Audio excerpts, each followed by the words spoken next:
we're no longer dealing with fissures in the MAGA movement. We're dealing with full-blown cracks. I'm talking earthquake, tectonic shifts in the MAGA base and in the MAGA movement. What happens when you have a strong man?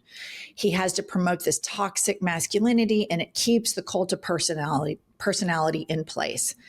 This strong man is 95 years old, has cankles. I mean, we're talking probably 12, 15 inch in circumference. He is caking on foundation on his hand to hide the bruising because he's so incredibly frail. He is falling asleep and showing indications of a stroke. His lips like this. Biology is catching up to him, and it's physically showing. And believe it or not, as Pumps and I pointed out, the makeup actually makes him look better. As shittily as it is applied, it is an improvement, because if he did not dye his hair orange or put on the orange makeup, you guys, he looks about his age, which is obviously, right at about around, give or take a few years, 100. And so we're seeing the diehard triple Trumper, Trump apologists, they're all going bananas. And Tucker Carlson, he's going to drop this later today, is calling bullshit on the assassination attempt. Tucker Carlson, to his millions of followers, says, the FBI told us that Thomas Crooks tried to kill Donald Trump last summer, but somehow had no online footprint. The FBI lied, and we can prove it because we have his posts. The question is why? Story tomorrow. So he posted this yesterday, Tucker. And this is pretty stunning that a triple Trumper, diehard conservative, and he has been separating himself from Kanks ever since the physical frailty of the senior citizen, dementia-ridden president that we have. He sees it. This man doesn't emit strength. So to say, Pumps, that he's calling bullshit on the assassination from inside the Death Star, pretty wild. Well, and you look at it and you think, okay, this guy says he got shot in the ear, but yet there's zero physical presence, and everybody wears a maxi pad on their ear proudly. I'm not a conspiracy theorist, but there are a lot of questions I have about that. And then you look at all the other shit Trump lies about, and the branding, and how he twists the truth and makes himself look better. And you think, could it have happened that the one sharpshooter post that the guy was supposed to be at, nobody swept that area? Like, there's just a lot of questions that leads me into the Charlie Kirk murderer. Like, you go on and on with all these. I want to say, I don't know. I don't want to lean into right-wing conspiracy theories, but I do want to say that I believe that this would have been Biden's FBI when Trump was attempted. So I want to be clear on that. I do think a couple of things are odd, that he's Trump, who famously sues everybody, and Trump, who is the biggest grudge holder on the planet, has never really ever mentioned this kid ever. And that's kind of interesting to me, but we'll let Tucker ride this conspiracy theory because that's their brand. That is not our brand. And what I think is interesting about it, though, is that these calls are coming from inside the house, that people within the MAGA movement are starting to call this out. Now, I think an extraordinary claim requires extraordinary evidence, and I refuse to jump on some conspiracy theory. Do I think Trump is diabolical enough to do really, really crazy shit? 1,000,000% I do. But I'll leave all of this conspiracy theory stuff to the Candace Owens, the Tucker Carlsons, et cetera. But moving along, Ben Shapiro right-wing Jewish people are having a problem right now because they went to seek refuge in MAGA. And in MAGA, I guess they didn't see January 6th, the Nazi flags in the state capitol, the person who was pardoned by Donald Trump that wore a Camp Auschwitz t-shirt, the Nazi symbolism and flags all through the Proud Boys, white supremacists, Jews will not replace us. So in an interesting, weird power play, they went to seek refuge with the party in their tent that keeps room for Nazis. And they're having a hard time because the Nazis are more emboldened now, and they're real loud and proud about it. You have Tucker Carlson, who is very critical of Israel, which Israel deserves a shit ton of criticism. But Tucker platforms neo-Nazi Nick Fuentes. And so basically there's a signaling within the Death Star that hating Jews is okay. And so the Ben Shapiros they don't have a home right now because they prioritize anti-Semitism above all other forms of isms, racism, sexism, anti-immigrant bigotry, et cetera, et cetera. They think theirs is the creme de la creme instead of attaching them all on the same playing field and connecting them all. So here's Ben Shapiro talking about Marjorie Taylor Greene and others. And I guess he, in his right-wing Judaism, I guess it's something that white evangelicals have in common and right-wing people that practice Judaism have in common, that they're fine defending pedophiles. So go ahead and play this clip. Yesterday, after the House of Representatives reopened, Representative Adelita Grajova of Arizona became the 218th and final signature on the discharge petition. She joined all the other Democrats, as well as 4 Republicans, including 2 who hate President Trump and would like to destroy his presidency. That would be Thomas Massie and Marjorie Taylor Greene, as well as Lauren Boebert and Nancy Mace. Okay. Pumps. Okay, I look at this and I think, according to Ben Shapiro, Marjorie Taylor Greene should side with pedophiles because Trump's bad behavior. Everyone in the Republican Party is disloyal if they think that pedophilia is bad, because when Trump does it, it's different. And to me, that is disgusting. And I just want to remind Ben Shapiro, not only is Tucker Carlson all in with Nick Fuentes had dinner on the patio with Kanye West and Donald Trump at Mar-a-Lago. 99.9% of the population can't get into Mar-a-Lago. Nick Fuentes did. So, Ben, I do not feel sorry for you in this moment. I am sorry that you have no home, but you have created that because you've gone to find refuge in racists. It's unbelievable. It's really this thing with the far right Jewish people that have found solace in MAGA. As a person who was never indoctrinated in religion, I see a link when I speak to evangelicals. You can have a rational, and then the age of the earth could come up. And this person who's a deep thinker, educated, I'll say, well, do you think that you don't think the earth is 6,000 years old, do you? And the person will say, well, yeah, that's what the Bible says. And I'm like, what in the actual fuck? And the same thing with these far right Jewish people. Like there's this link between Christian narcissists and Jewish narcissists where they think they're correct and their faith is correct and that they're paramount to all other people. And it is such a fool's errand, and it's a dangerous place because you have them screaming anti-Semitism, and then you have a fascist regime that makes room in their tent for Nazis, using anti-Semitism to go into universities to censor education, which then incubates fascist Nazis.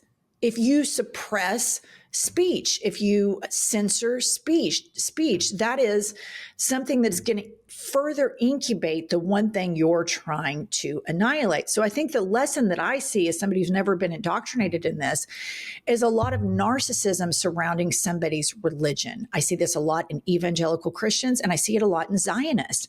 It is this real narcissistic, exclusive worldview where they don't make space for other people's rights, for other people's humanities, and they prioritize theirs over everybody else's. And when you do that, you're just as big a bigot as the people you're accused of being bigots, in my opinion. Okay, moving along with this going on, okay, we have Megyn Kelly, splitting hairs over the age of consent, who's a pedophile and who isn't. We have Tucker Carlson platforming Nick Fuentes. We have the Heritage Foundation okaying this merger. We have the Nazis who, from my vantage point, I'm sure from Pump's vantage point, since 2016, I've clearly seen their affiliation and support of the president and the president's overt support back to them. And so you have the far right Jews kind of confused as to, wait, why are they dicking us over right now? Well, and then the frailty of Kanks. And so here's the result. We have Kanks, face planting in the polls. Like you wouldn't believe.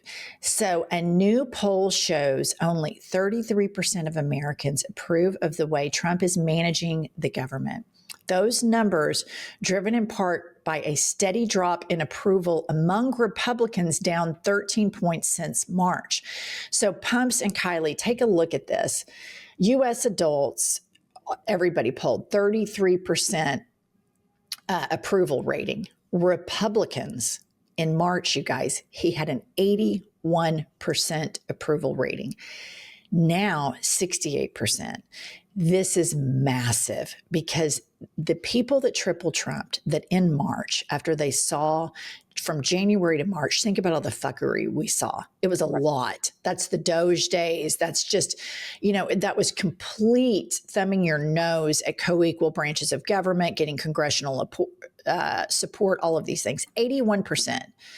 Now he's down to 68% Republican support, only 25% independent. So he's minus 13 with Republicans, minus 13 with independents, minus 10, all of them. And this is before the full FBI shit's released. Well, here's the thing. He's underwater on everything because he governs terribly. He bankrupts casinos.